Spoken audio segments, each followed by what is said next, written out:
some people think of trauma as, the end of the spectrum sort of stuff, like sexual Right. abuse as a child or car Yes. accidents and all that sort of stuff, Yep. but I think a lot of us don't really get the fact that we're all traumatized in different ways, and there are all these sorts of experiences that have kind of disassociated our our character, and we're kind of stuck in that child mind frame. So if you could kind of go into what trauma is, how it gets stuck, and then how the breath can actually help us move through that. Yeah.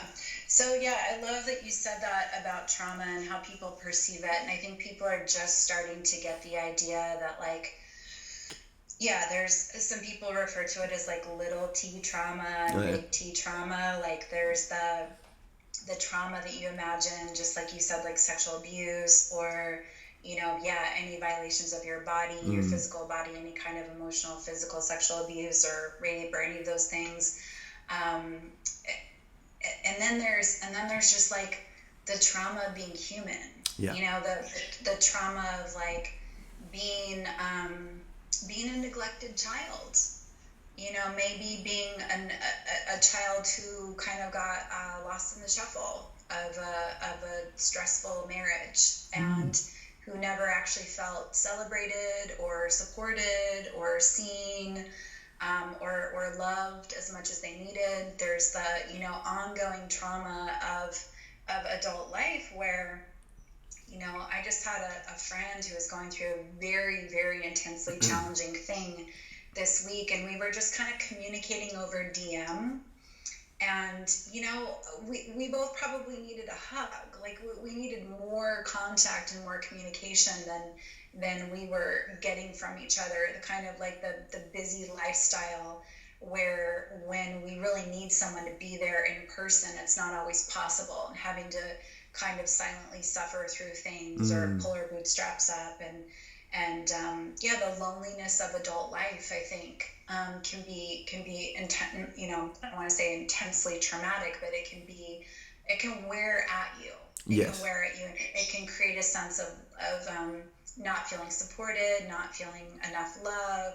Being on your own. And so while that's not the same as having, abuse in your life, it can be equally as kind of damaging to your spirit, I think. Yeah. And those are just two examples. So of course you can use your imagination to think of all the ones in your own life Yeah. and all the ones in my life and everyone else's life who's listening.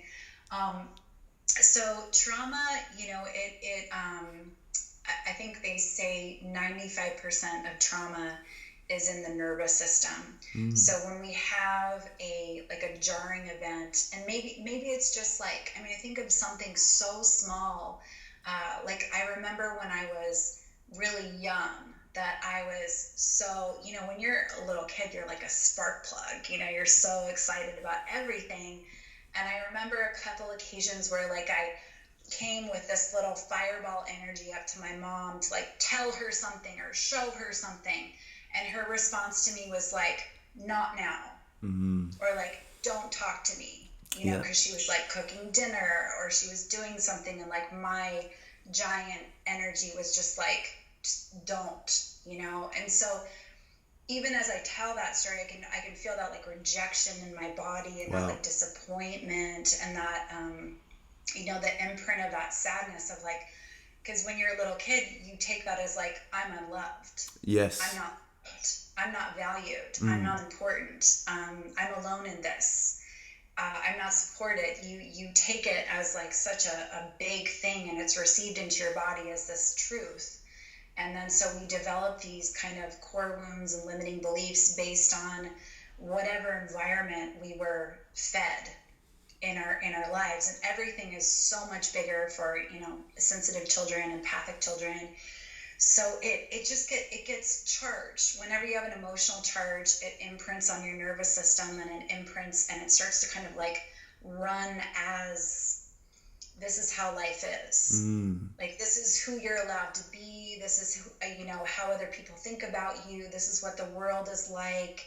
And this is where things like, I'm too much, I'm not enough, my joy is hurtful to other people, my expression makes people angry. You start to develop all these ideas about your personality, and you start to develop your shadow side, all the parts that you self-reject and that other people reject about you. Mm. And that's where that original like fracture of personality happens, where you start cranking up the personality traits that get you love, and you start turning down the things that you're getting punished for or rejected for, and you start repressing all that stuff. So yeah, that's kind of a broad stroke. Yeah. And like everybody goes through that though. Yes. I think it's so important to know that we all experience trauma, like no matter what. And that I was just listening to this other podcast, this guy Luke's Story. I don't know if you ever listened to him, but he had Who were you? Who were you listening? That's really strange. Were you listening to him and Maston Kip? No, but I that's on the list. Oh, Yeah, okay. Yeah. I was just listening. Yeah, I love that. I love him. Yeah, for sure. But he was talking about his first ayahuasca journey and how, and how he, he'd done all these things, like all of his therapy, and he got sober and all these things. But yet when he went and did that first ayahuasca journey, he was floored by the depth of pain he experienced as a child. Wow. And I think that's true for all of us. Like no matter what, maybe more on the severe end, if you were abused or neglected, or there was, drug abuse or alcoholism in your family. But, I didn't have any of that in my family. And I still, whenever I do breath work, I'm still, for 5 years now, I'm crying out all my pain from then, and then all my pain that's probably everybody else's too. Because it's just, it's brutal to be a human being, and amazing. Yes. But acknowledging the depth of suffering that we have accrued in our bodies as grown people is a little knee buckling sometimes.